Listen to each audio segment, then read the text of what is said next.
Welcome to sports live presented by white plus pro sensitive toothpaste. আপনাদের সঙ্গে আছি আমি রঞ্জন শান্ত।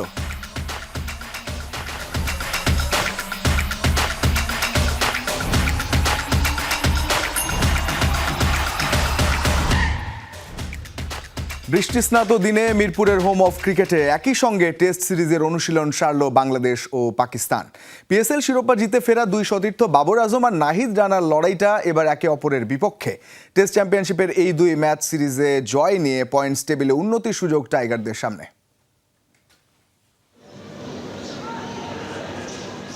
রোববার রাতে পেশোয়ার জালমির হয়ে পিএসএল শিরোপা জেতা দুই সতীর্থ নাহিদ রানা আর বাবর আজম একদিন বাদেই লাহোর থেকে ঢাকার হোম অফ ক্রিকেটে। দুইজন এবার দুই প্রতিপক্ষ। সবশেষ নভেম্বরে আয়ারল্যান্ড সিরিজের পর বাংলাদেশ আবারও নামছে সাদা জার্সি গায়ে। লাল সবুজদের সহজাত টিম হার্ডল এরপর ওয়ার্ম আপ। এই মিরপুরেই সবশেষ টেস্টে মুশফিক লিটনের সেঞ্চুরি আর মমিনুলের 250-তে আইরিশদের 217 রানে হারিয়েছিল বাংলাদেশ।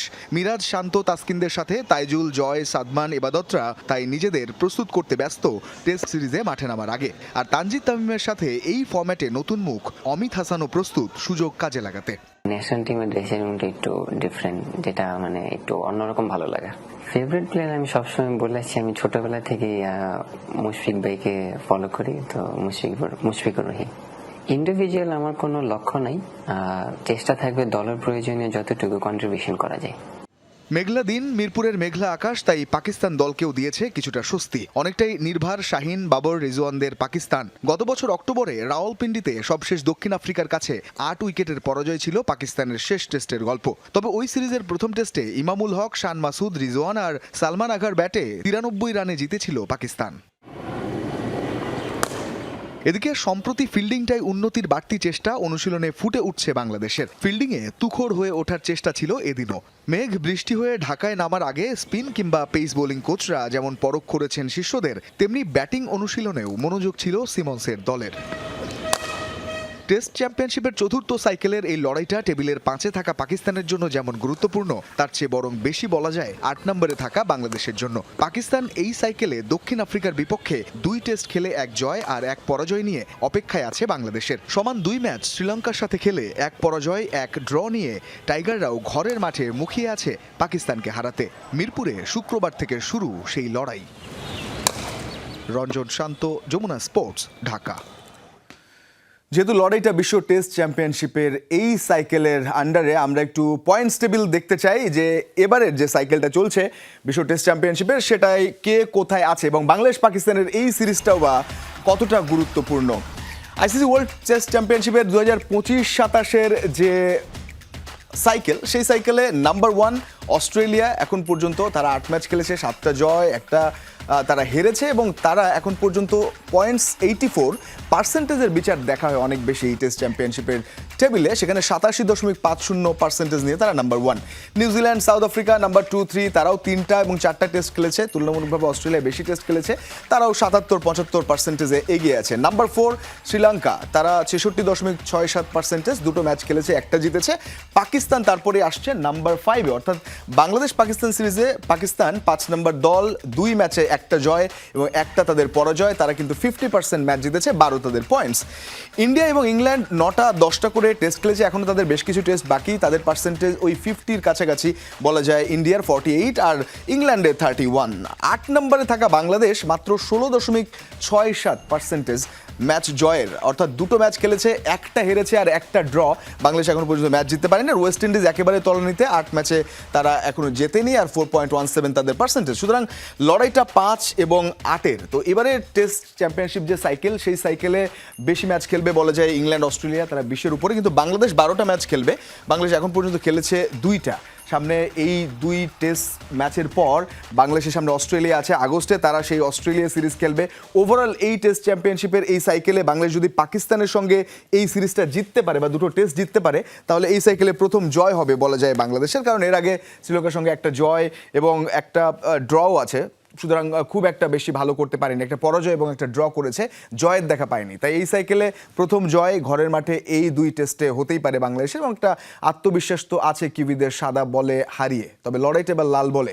এদিকে 2 বছর পর আবারও টেস্ট সিরিজে মুখোমুখি হতে যাচ্ছে বাংলাদেশ পাকিস্তান। 2024 সালে রাওয়ালপিন্ডিতে বাংলাদেশের ঐতিহাসিক সিরিজ জয়ের উইকেট তৈরি করেছিলেন তিনি টনি হেমিং। দ্বিতীয় দফায় আবারও বিসিবিতে যোগ দেয় হেমিং। এবার কেমন উইকেট তৈরি করবেন মিরপুরে, মঙ্গলবার সেই সিদ্ধান্ত নিতেই অধিনায়ক শান্ত, হেড কোচ ও প্রধান নির্বাচকের সাথে মাঠেই আলোচনা সেরেছেন এই অজি। 2000 সালে টেস্ট স্ট্যাটাস পাওয়ার পর থেকে এখন পর্যন্ত বাংলাদেশ 80টি টেস্ট সিরিজ খেলেছে, যেখানে টাইগাররা জিতেছে মাত্র 10টি সিরিজ, ড্র করেছে 12টি। যে 10টি সিরিজ জিতেছে বাংলাদেশ, তার মধ্যে 4টি জিম্বাবুয়ে, 2টি ওয়েস্ট ইন্ডিজ ও আয়ারল্যান্ড, আর 1টি করে সিরিজ জয় পেয়েছে আফগানিস্তান ও পাকিস্তানের বিপক্ষে। তবে নিশ্চিতভাবে বাংলাদেশের এই জয়গুলোর মধ্যে পাকিস্তানের বিপক্ষে সাফল্যটা টাইগারদের সেরা অর্জন। 2024 সালে সেই সিরিজের 2টি ম্যাচই হয়েছিল পাকিস্তানের রাওয়ালপিন্ডিতে। সেই সিরিজের উইকেট তৈরি করেছিলেন তৎকালীন পিসিবির কিউরেটর ও বর্তমানে বিসিবির হেড অব টার্ফ ম্যানেজমেন্টের প্রধান টনি হেমিং। টনি হেমিং আবারও বাংলাদেশ পাকিস্তান টেস্ট সিরিজের উইকেট তৈরি করছেন, তবে এবার ভিন্ন দায়িত্বে স্বাগতিক বাংলাদেশকে সর্বোচ্চ সুবিধা দিতে চাইবেন বিসিবির বর্তমানেই কিউরেটর। সেই চিন্তা থেকেই মঙ্গলবার হোম অফ ক্রিকেটের সেন্টার উইকেটে হয়ে গেল ছোটখাটো মিটিং। ঢাকা টেস্টের জন্য 2টি উইকেট প্রস্তুত করে রেখেছে গ্রাউন্ডস কমিটি। 2টি পিচের ঘাসই এখনো কাটা হয়নি। হঠাৎ করে দেখলে এটা উইকেট নাকি সাধারণ মাঠ বুঝতে কষ্ট হতে পারে আপনার। প্রথম টেস্ট শুরু হচ্ছে শুক্রবার, এখনো কেন কাটা হয়নি উইকেটের ঘাস? এই প্রশ্ন কি জাগছে আপনার মনে?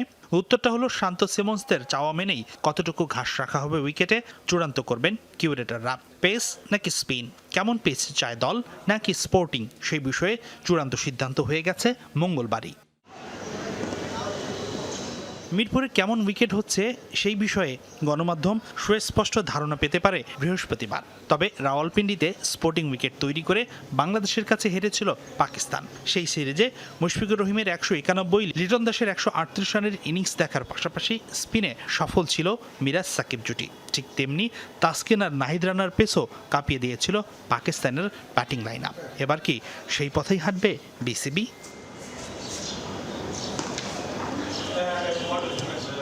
হাসিনুর রহমান, যমুনা স্পোর্টস, ঢাকা। তবে সুখবর আছে, আইসিসি টি20 র্যাঙ্কিংয়ে এক ধাপ এগিয়েছে বাংলাদেশ। শ্রীলঙ্কাকে পেছনে ফেলে 225 পয়েন্ট নিয়ে 8 নম্বর অবস্থানে উঠে এসেছে টাইগাররা।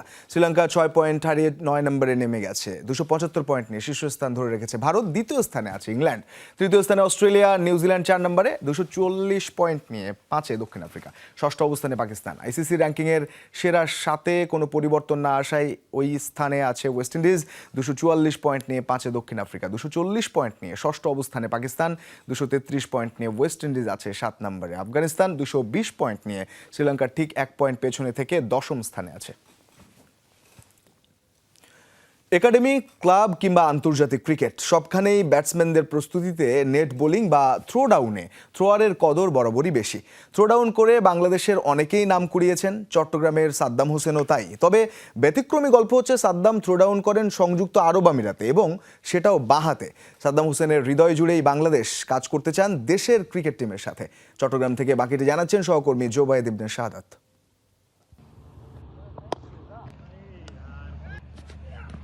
প্রস্তুতি যার যত ভালো, পরীক্ষাও তার তত ভালো হয়।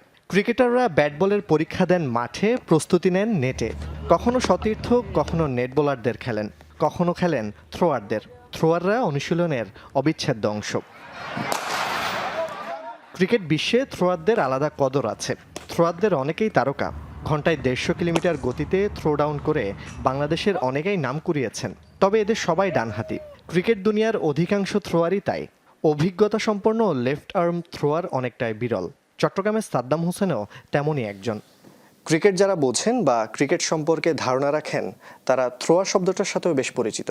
যে মানুষটাকে আমার পাশে দেখছেন, তিনি বাংলাদেশের বাইরে বিভিন্ন তারকমান খ্যাতিমান প্লেয়ারদের সাথে কাজ করে আসছেন, কাজ করছেন লেফট আর্ম থ্রোয়ার হিসেবে।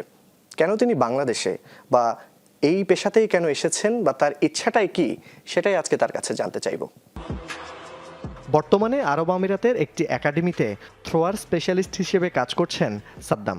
ক্রিস গেইল, মোহাম্মদ নবী, রাবি বোপারা, গুলবাস, আজম খান, সঞ্জু স্যামসন, সাকিব আল হাসানের মতো হার্ড হিটারদের থ্রোয়ার হিসেবেও কাজ করেছেন। নেটে নাস্তানাবুদ করেছেন বিশ্বের বাঘা বাঘা ব্যাটসম্যানদেরও। ওয়েস্ট ইন্ডিজ, আফগানিস্তান, ইন্ডিয়ান, বিভিন্ন দেশ থেকে প্লেয়ার আসে। যখনই সিরিজ হয়, যখনই ওদের পার্সোনালি প্র্যাকটিস প্রয়োজন হয়, তখন আমাকে নক করে। ইভেন ইউএইতে দুইটা টুর্নামেন্ট হয়, বড় টুর্নামেন্ট, আপনি হয়তো বা জানেন। ILT20 একটা হচ্ছে আবুধাবি T10। সো দুটোটাতে আলহামদুলিল্লাহ কাজ করার অভিজ্ঞতা হয়েছে আমার টিমগুলোর সাথে। আমিরাতে আর্থিক ও সুযোগ সুবিধার দিক থেকে বেশ ভালোই আছেন সাদ্দাম, তবে দেশের মাটির ঘ্রাণ বেশ টানে তাকে। তাই তো বাংলাদেশ ক্রিকেট টিমে থ্রোয়ার হিসেবে কাজ করার তীব্র আকাঙ্ক্ষা তার মাঝে। বাংলাদেশ টিমে দুইজন প্রফেশনাল রাইট আর্ম থ্রোয়ার আছে, যদিও বা লেফট আর্ম নাই। তো সেই সুবাদে আসলে আমার কাজ করা হয়নি বাংলাদেশ টিমের সাথে। যদিও বা আমি চেষ্টা করেছি, যখন বাংলাদেশ টিমের ইউএইতে সিরিজ হয়, তখন আমি সবার সাথে যোগাযোগ করার চেষ্টা করছি। কারণ দেশের টানে আসলে সবার সাথে যোগাযোগ করা একটা এনভায়রনমেন্ট হবে দেশের প্লেয়ারদের সাথে। চট্টগ্রামের রাঙ্গুনিয়ায় জন্ম ও বেড়ে ওঠা সাদ্দামের। খেলাকেই ধ্যান জ্ঞান ও মনে প্রাণে ধারণ করে অতিবাহিত করেছেন জীবনের বেশিরভাগ সময়। পেশাগত কারণে বিগত 4 বছর ধরে অবস্থান করছেন আরব আমিরাতে। বাউন্স বলেন, ফুল লেন্থ বলেন, চেষ্টা করি ব্যাটসম্যানকে কনফিডেন্স দেওয়ার, ব্যাটসম্যান স্কিল ডেভেলপ করার। জুবাইদ ইবনে শাহাদাত, যমুনা স্পোর্টস, চট্টগ্রাম। দিতে চাই ফুটবলের খবর।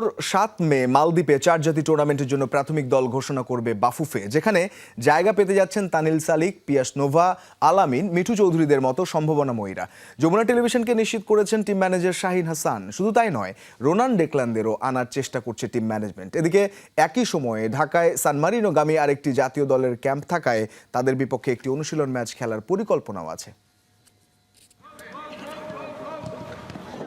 সান মারিনোর মতো মালদ্বীপেও পাঠানো হবে জাতীয় দল।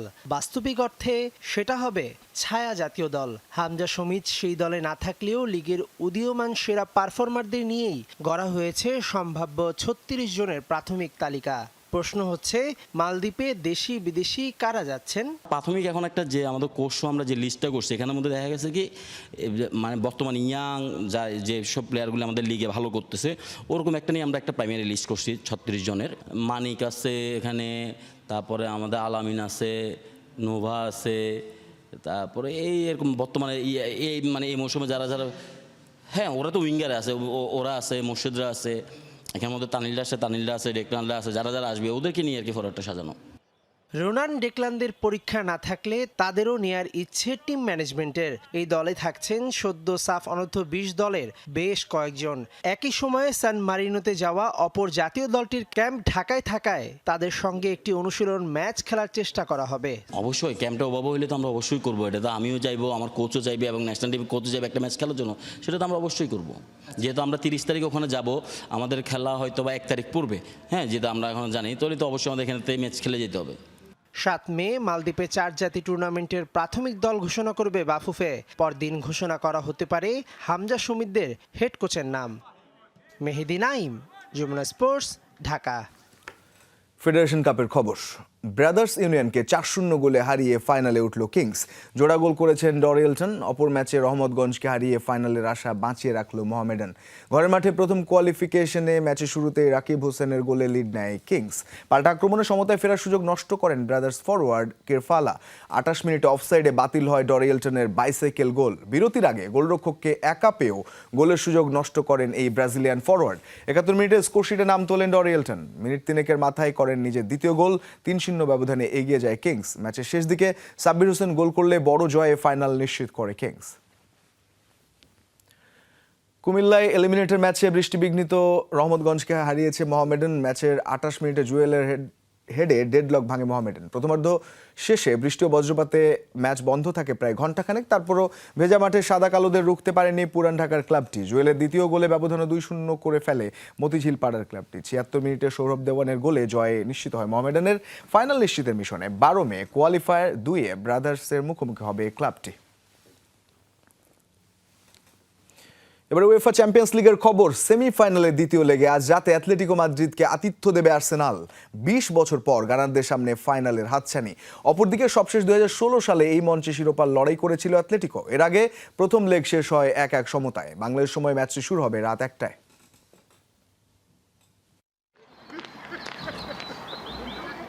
ফাইনালের মঞ্চটা এক হাত দূরে, ইউরোপ সেরার পথে টিকে থাকার লড়াই। অ্যাটলেটিকো মাদ্রিদ যেখানে 2016 সালে খেলেছে এই প্রতিযোগিতার ফাইনাল, সেখানে আর্সেনাল এই মঞ্চের দেখা পেয়েছে 20 বছর আগে। তাই তো দীর্ঘ সময় পর আবারও চ্যাম্পিয়ন্স লিগের ফাইনাল খেলার হাতছানি দু দলের সামনেই। সেই লড়াইয়ে মঙ্গলবার দিবাগত রাতে অ্যাটলেটিকো মাদ্রিদকে আতিথ্য দেবে আর্সেনাল। প্রথম লেগে অ্যাটলেটিকোর মাঠে 1-1 সমতার পর ঘরের মাঠে কিছুটা সুবিধাজনক অবস্থায় থেকেই শুরু করবে গানাররা। এমিরেটসে গ্রুপ পর্বের দেখায় চলতি মৌসুমে 4-0 গোলে রোজি ব্লাঙ্কোদের উড়িয়ে দিয়েছিল মিকেল আর্তেতার দল। যদিও সব মিলিয়ে 4 বারের দেখায় 1 বার করে জয় আছে দু দলের, আর বাকি 2 ম্যাচ শেষ হয়েছে ড্রয়ে। কুচকির চোট থেকে সেরে না ওঠায় এই ম্যাচেও আর্সেনালের ডাগআউটে থাকছেন না ডিফেন্ডার জুরিয়ান টিম্বার। পায়ের অস্ত্রোপচারের পর সাইডলাইনেই দেখা যাবে মিডফিল্ডার মিকেল মেরিনোকে। তবে ইনজুরি কাটিয়ে এই ম্যাচে ফিরতে ফিট আছেন মার্টিন ওডেগার্ড ও ফরওয়ার্ড কাই হাভার্টস। যদিও শুরুর একাদশে দুজনেরই থাকা নিয়ে আছে শঙ্কা। এদিকে ইনজুরি সমস্যা নেই অ্যাটলেটিকোর স্কোয়াডেও, তবে চোট কাটিয়ে ফেরা সেন্টার ব্যাক জোস গিমিনেস, ফরওয়ার্ড হুলিয়ান আলভারেজদের জন্য কিছুটা চ্যালেঞ্জিং হতে পারে প্রতিপক্ষের মাঠে রিদমে ফেরা। এছাড়া স্কোয়াডে যুক্ত করা হয়েছে স্ট্রাইকার আলেকজান্ডার সরলট ও মিডফিল্ডার জুলিয়ানো সিমিওনেকে। ইউরোপ সেরার লড়াইয়ে এখন পর্যন্ত 3 বার ফাইনাল খেলেছে অ্যাটলেটিকো মাদ্রিদ। অপরদিকে ইতিহাসে একবারই 2006 সালে এই স্বাদ পেয়েছে আর্সেনাল। হাসান আল মারুফ, যমুনা স্পোর্টস। দীর্ঘ 48 বছরের ঐতিহ্য আর হেক্সা জয়ের স্বপ্নে নতুন সাজে সেজেছে রিওর অলিগলি। পেরেইরা নুনেস স্ট্রিট পরিণত হয়েছে ফুটবলের এক জীবন্ত ক্যানভাসে। প্রতিটি আলপনা যেন জানান দিচ্ছে হেক্সা মিশনের। 24 বছরের ট্রফি খরা কি এবার তবে কাটবে ইতালিয়ান ম্যাজিশিয়ান কার্লো অ্যানচেলোত্তির ছোঁয়ায়? এই উন্মাদনা কি কেবলই সাজসজ্জা নাকি বিশ্বজয়ের আগাম গর্জন? ভিনি জুনিয়রদের সেই রাজকীয় হাসিতে এখন একটাই প্রার্থনা, এবার কি তবে ঘরে ফিরছে সোনালি সেই অধরা ট্রফিটা? ফুটবল মানেই আবেগ, আর এই আবেগের নাম যদি হয় ব্রাজিল, তাহলে গল্পটা হয়ে যায় ভিন্ন। 2026 বিশ্বকাপ শুরু হতে এখনও প্রায় 2 মাস বাকি, কিন্তু রিও ডি জেনেরিওর রাস্তায় এখনই শুরু হয়েছে সাম্বার তাল। আসল উন্মাদনা দেখতে আপনাকে অবশ্যই আসতে হবে রিও ডি জেনেরিওর এক বিশেষ গলিতে, যার নাম তার পেরেইরা নুনেস স্ট্রিট। সেই 1978 সাল থেকে শুরু, গত 48 বছর ধরে প্রতিটা বিশ্বকাপের আগে এই গলি সেজে ওঠে নতুনের সাজে। পাড়ার ছোট বড় সবাই মিলে এখানে শুধু রং মাখে না, একে দেয় নিজেদের স্বপ্ন। এটা কেবল গলি নয়, এটা ব্রাজিলের ফুটবলের এক জীবন্ত ক্যানভাস। এবারও এর ব্যতিক্রম হয়নি। হলুদ, সবুজ আর নীল রঙে রাঙিয়ে তোলেন নিজেদের অস্তিত্ব। দেয়ালে দেয়ালে হাসছেন গারিঞ্চা আর পেলে, আর মাটির বুক চিরে জেগে উঠছেন আজকের সুপারস্টার ভিনিসিয়াস জুনিয়র। পাশাপাশি দেয়ালে তার সেই রাজকীয় হাসি তো আছেই। তবে এবারের আয়োজনটা একটু আলাদা। হলুদ, সবুজ আর নীল তো আছেই, তবে সাথে শোভা পাচ্ছে 3 আয়োজক দেশ যুক্তরাষ্ট্র, কানাডা ও মেক্সিকোর পতাকা। কারণ ফুটবল আমাদের ভ্রাতৃত্ববোধ আর সহনশীলতার শিক্ষা দেয়, যার প্রতিচ্ছবি যেন ফুটে উঠেছে পেরেইরা নুনেস স্ট্রিটে। 2002-এর পর কেটে গেছে দীর্ঘ 24 বছর। ট্রফিটা যেন ব্রাজিলের কাছে সোনার হরিণ। কিন্তু এবার কি হবে জাদুকরি কিছু? কারণ ব্রাজিল ডাগআউটে এবার আছেন ভিনদেশি এক ম্যাজিশিয়ান। প্রথমবার ইতালিয়ান কোচ হিসেবে সেলেসাওদের সামলাবেন কার্লো আনচেলোত্তি। এখন থেকেই জয়ের তুলি হাতে নিয়ে বসে আছে পেরেইরা নুনেসের বাসিন্দারা। শান্তির বার্তা আর হেক্সা মিশনের স্লোগান নিয়ে তৈরি এই রাস্তাটি এখন কেবল সাজসজ্জা নয়, বরং কোটি ব্রাজিলিয়ানের প্রার্থনার জায়গা। শিরোপা খরা কাটাতে মরিয়া ভিনিরা কি পারবেন এই রঙের মর্যাদা রাখতে? রিওর এই রঙিন পথ ধরে ব্রাজিল কি পৌঁছাতে পারবে তাদের ষষ্ঠ ট্রফির ঠিকানায়? পুরো বিশ্ব এখন সেই অপেক্ষায়। রিয়ান রাফতি, যমুনা স্পোর্টস। ইনজুরি আর অফ ফর্মের কারণে জাতীয় দলে নেইমারের জায়গা ধরে রাখা নিয়ে যেখানে শঙ্কা, ঠিক তখনই জড়িয়ে পড়লেন নতুন এক বিতর্কে। এবার অভিযোগ উঠেছে সান্তোস সতীর্থ রবিনিও জুনিয়রকে মারধরের। জানা গেছে অনুশীলনে মেজাজ হারিয়ে 18 বছর বয়সী এই তরুণ ফরওয়ার্ডের গায়ে হাত তোলেন নেইমার। এর জেরে তার বিরুদ্ধে তদন্ত শুরু করেছে ক্লাবটির আইন বিভাগ। কিন্তু আসলেই কি এমনটা করেছেন নেইমার? মাঠের সময়টা এমনিতেই ভালো যাচ্ছে না ব্রাজিলিয়ান পোস্টার বয় নেইমার জুনিয়রের। ইনজুরি আর ফিটনেস জটিলতায় দীর্ঘদিন মাঠের বাইরে আছেন তিনি। এরই মধ্যে ব্রাজিল কোচ কার্লো আনচেলত্তির আগামী বিশ্বকাপের ভাবনায় তার জায়গা পাওয়া নিয়ে তৈরি হয়েছে চরম অনিশ্চয়তা। আর ঠিক এই মুহূর্তে নতুন এক বিতর্কের জন্ম দিলেন নেইমার। ঘটনার সূত্রপাত গত রোববার সান্তোসের অনুশীলন চলাকালীন মেজাজ হারান নেইমার। তখনই নাকি শারীরিকভাবে আঘাত করেন তার 18 বছর বয়সী সতীর্থ রবিনিও জুনিয়রকে। ESPN বলছে তরুণ এই ফরওয়ার্ড অনুশীলনে নেইমারকে ড্রিবল করে পেরিয়ে গেলে ক্ষুব্ধ হয়ে ওঠেন নেইমার। অসম্মান করা হয়েছে ভেবেই নাকি তীব্র প্রতিক্রিয়া দেখান তিনি। এদিকে বিভিন্ন সূত্রের দাবি রাগের মাথায় রবিনিওকে পা দিয়ে ঠেলে ফেলে দেন নেইমার।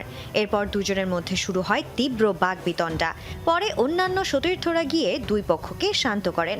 এই ঘটনার পর মানসিকভাবে বেশ ভেঙে পড়েছেন রবিনিও জুনিয়র। ব্রাজিলিয়ান সংবাদ মাধ্যমের খবর অনুযায়ী রবিনিও নেইমারের বিরুদ্ধে তুলেছেন মোট 3টি অভিযোগ। নেইমার তাকে লক্ষ্য করে অপমানজনক গালি দিয়েছেন, ল্যাং মেরেছেন এবং মুখে জোরে চড় মেরেছেন। সান্তোসের পক্ষ থেকে জানানো হয়েছে এই ঘটনার পরপরই নেইমারের বিরুদ্ধে অভ্যন্তরীণ তদন্ত শুরু করা হয়েছে, যে তদন্ত পরিচালনার দায়িত্ব দেওয়া হয়েছে ক্লাবের আইন বিভাগকে। তবে এই বিষয়ে নেইমারের কাছে কিছু জানতে চাইলে পাওয়া যায়নি কোনো সদুত্তর। তবে নেইমার আসলেই কি দোষী কিনা সেটি জানতে অপেক্ষা করতে হবে তদন্ত শেষ না হওয়া পর্যন্ত। Sanjana Ivy, Jamuna sports. আর এদিকে ফুটবল বিশ্বকাপ সম্প্রচার নিয়ে এখনো অনিশ্চয়তা কাটেনি ভারত আর চীনের। ফিফা 175টি অঞ্চলে চুক্তি সারলেও এই দুই দেশে এখনো মেলেনি আনুষ্ঠানিক কোনো ঘোষণা। বিশ্বকাপ ফুটবল শুরু হতে হাতে মাত্র 5 সপ্তাহ, অথচ বিশ্বের দুই জনবহুল দেশ ভারত আর চীনের কোটি কোটি ফুটবল ভক্তের কপালে এখনো চিন্তার ভাঁজ। এই দুই দেশের সম্প্রচার সত্ত্ব নিয়ে তৈরি হয়েছে নজিরবিহীন অচলাবস্থা। ভারতের ক্ষেত্রে শুরুতে ফিফা 2026 ও 2030 বিশ্বকাপের জন্য প্রায় $10 কোটি চেয়েছিল। যদিও পরে তা কিছুটা কমানো হয়, তবে $2 কোটি প্রস্তাবে রাজি হয়নি তারা। ফিফা বলছে আলোচনা চলছে, কিন্তু এতে দেরিতে চুক্তি হওয়ার ঘটনা বেশ অস্বাভাবিক। শেষ মুহূর্তে এসে সম্প্রচার অবকাঠামো আর বিজ্ঞাপন সামলানো এখন বড় চ্যালেঞ্জ। এর আগে 2022 বিশ্বকাপে ভারতের সম্প্রচার সত্ত্ব প্রায় $6 কোটি কিনেছিল রিলায়েন্সের তৎকালীন মিডিয়া ইউনিট। এই ছিল আজকের স্পোর্টস লাইভ। এতক্ষণ সঙ্গে থাকার জন্য ধন্যবাদ সবাইকে।